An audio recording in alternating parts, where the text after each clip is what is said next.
Good evening, y'all. Good evening. Let me turn my TV down. I am currently watching the news, and I'm hearing that the mayor is basically teaming up with other counties and cities and things like that in the state of Wisconsin to basically sue Kia and sue Honda for not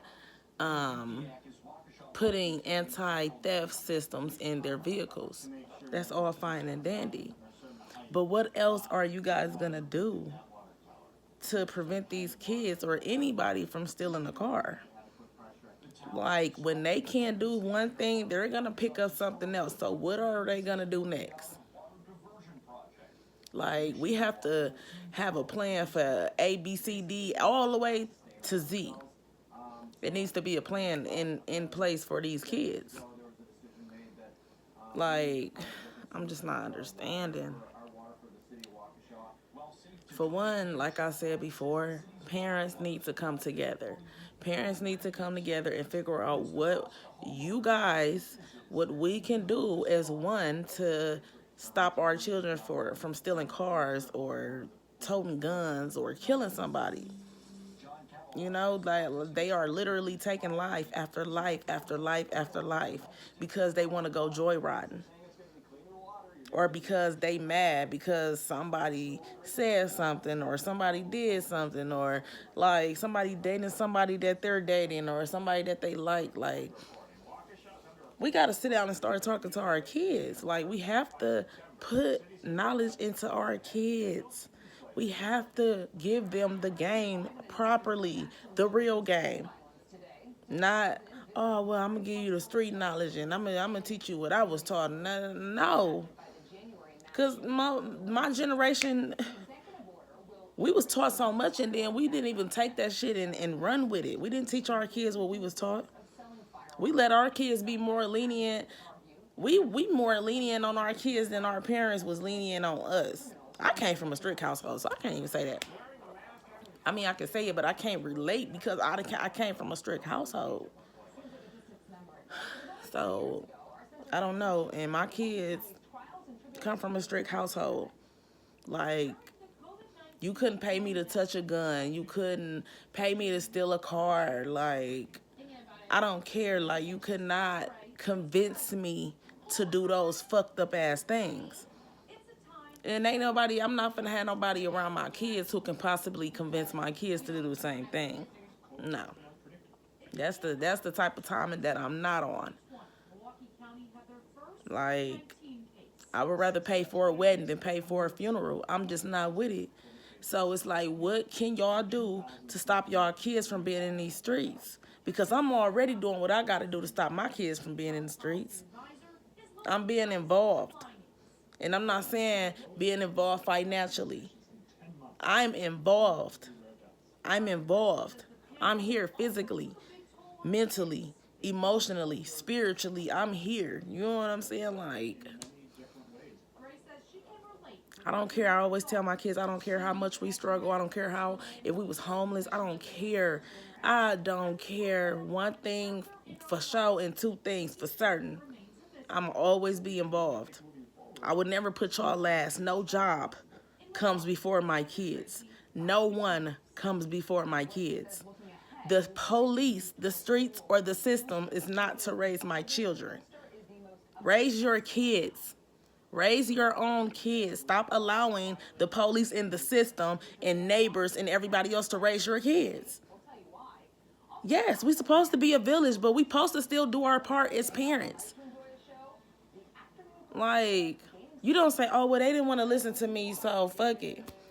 And you leave it up to the people out in the streets to raise your kid, teach your kid, guide your kid, protect your kid, love your kid, kill your kid, beat your kid ass. Like, no. No, I'm not leaving it up to the police or the streets or the state of Wisconsin or the city of Milwaukee to do anything to or for my children. I am their parent. I am their mother. If you gonna leave it up to somebody other than yourself to raise your kid or do whatever, guide your kid or whatever, leave it to the daddy. If the father is not around it, you need to do 10 times, 100 times more than what you usually do. If that means sacrificing, sacrifice. That don't mean sacrifice your other kids. That don't mean sacrifice your life. That means just sacrifice certain things. Certain shit got to be put on hold for the sake of your children. So, I don't know, man. Like, I'm hoping our city can get it together. I'm hoping we can get it together. Like, I'm hoping that these parents can wake up and realize it's not these kids, it's y'all. We are the reason our kids are the way that they are, whether it's good or bad. We the reason. If your kid is on the good track, on the right track, you the reason for that. If your kid is on a bad track, you want to say somebody else the reason. No, you the reason for that too. So yeah, get out of that denial phase. Admit to yourself that you're wrong and your child needs you. Whether they try to act tough or hard or whatever, they need you. Just like you was acting tough and hard at the same age, guess what? You still needed your mother. You still needed a guardian, a parent, somebody. Get it together, people. Get it together. Like, share, and subscribe. I mean, we need to come together and do this together. We need to. I'm all for it. Like, I'm willing to go to these school buildings and interact with y'all kids and do whatever. Like, anything to keep these kids out the street. Like, I be thinking of ways of how I can open my door to help extra kids, but I know I can't. I know I can't because I have to keep my household safe. Energy, everything. Everything got to be protected up in here. And there's a lot of people that don't have good energy. But you can't help somebody gain that good energy. That child gain good energy by just having good energy and guiding them and protecting them the whole way, loving them through flaws and all, but still teaching them and letting them know that, yeah, you may be flawed, but these are certain flaws that you don't want to carry for the rest of your life. It's a difference. So don't never sit up and make a child feel like it's okay to have a million flaws. It's okay to have 1, 2, 3 flaws. But to have 100 flaws, to have 50 flaws, to have 20 flaws, like, no.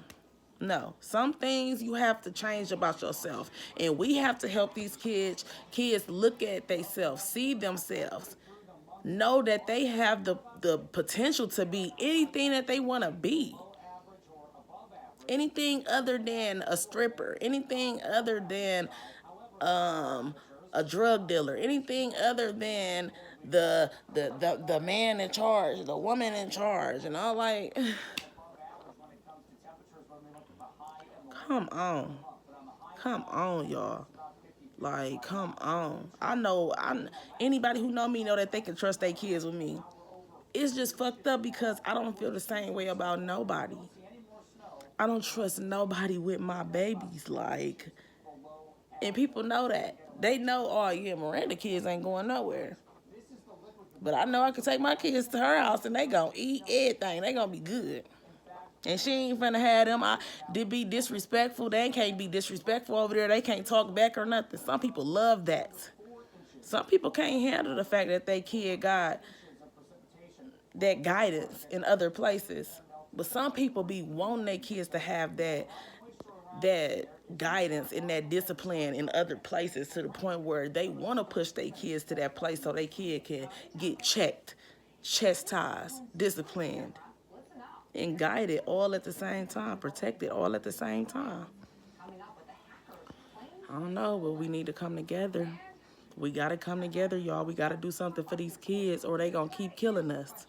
They going to keep on killing us, and that's just what it is. That's just in the raw. They going to keep killing us. So what are y'all willing to do? Like I said, what extra mile, what extra measure is y'all willing to take to keep these kids out of the streets? Let me know.